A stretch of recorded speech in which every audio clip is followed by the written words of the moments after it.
నేను సుఖంగా ఉంటే చాలు, నేను బాగుంటే చాలు, ఇతరుల గురించి నాకు అక్కర్లేదన్న ధోరణి ఉంటుంది. చూసారు కొంతమంది సంకుచిత స్వభావం. కొన్ని కుటుంబాల్లో భర్తలు ఉంటారు ఇలాంటి పరిస్థితి. ఆయన గడుపు నిండిందా లేదని చూసుకుంటాడు, ఇంకా భార్య తిందా పిల్లలు తిన్నారా అలాంటి ఏం అక్కర్లేదు వాళ్ళకి.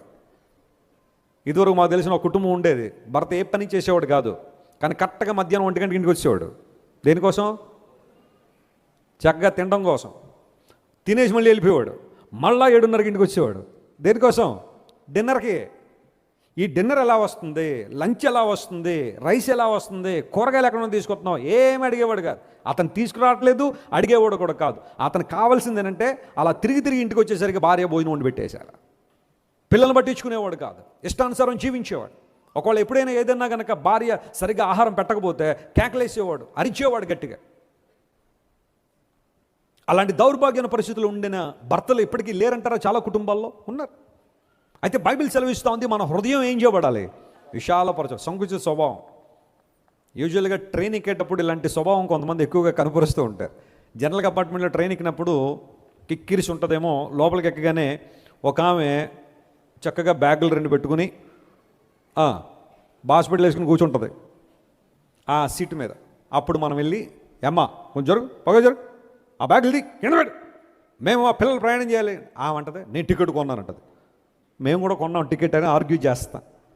చక్కగా ఏదో విధంగా ఆమెను నెట్టి గింటి 2 సీట్లు సాధించి పిల్లల్ని, ఆ తర్వాత మెల్లగా పిల్లలతో పాటు మనం కూర్చుంటాం. ట్రైన్ అలా ముందుకు సాగిపోతుంటే ఒక్కొక్కరు దిగిపోయేసరికి ఆమె లగేజ్ అంతా పట్టుకుని దిగిపోద్ది. ఇప్పుడు సీటు ఎవరి వశం అవుద్ది? మన వశం. అవగానే స్టేషన్ వస్తున్నప్పుడు మనం చెప్పే మాట నుంచి పిల్లల్ని, అరే పడుకుంటారా సీట్ మీద, స్టేషన్ వచ్చేస్తుంది ఇప్పుడు, మళ్ళీ ఎక్కుతారు చాలామంది. అంతే మనవాడు అంటాడు, నాకు నిద్ర రావట్లేదు, నేను కిటికీలోంచి చూస్తానండి. అరే నీకు తలకాయ పగులుతుందిరా, నువ్వు పడుకోపోతే తర్వాత చూద్దు గారు, కిటికీలోంచి చూస్తాడంటే వీడు అని చెప్పి బలవంతంగా ఏం చేస్తారు చెప్పండి? పడుకోబెడతారు పిల్లల్ని. ఈ లోపల మిగతా వాళ్ళకి, అమ్మ కొంచెం మా వాడికి జ్వరం వచ్చేసింది 104, వాడికి లేనిపోయిన రోగాలని అంటేస్తారు. వాడికి 104 జ్వరం వచ్చేది, కదలలేడు అంటే, అమ్మ కొంచెం జరుపమ్మంటే దెబ్బలాడి. సంకుచిత స్వభావం అంటే ఏంటో తెలుసా? కొన్ని నిమిషాల ముందు నువ్వు దానికోసమే పోరాడావు, కొన్ని నిమిషాల తర్వాత నువ్వు మళ్ళీ అదే పని చేస్తావు.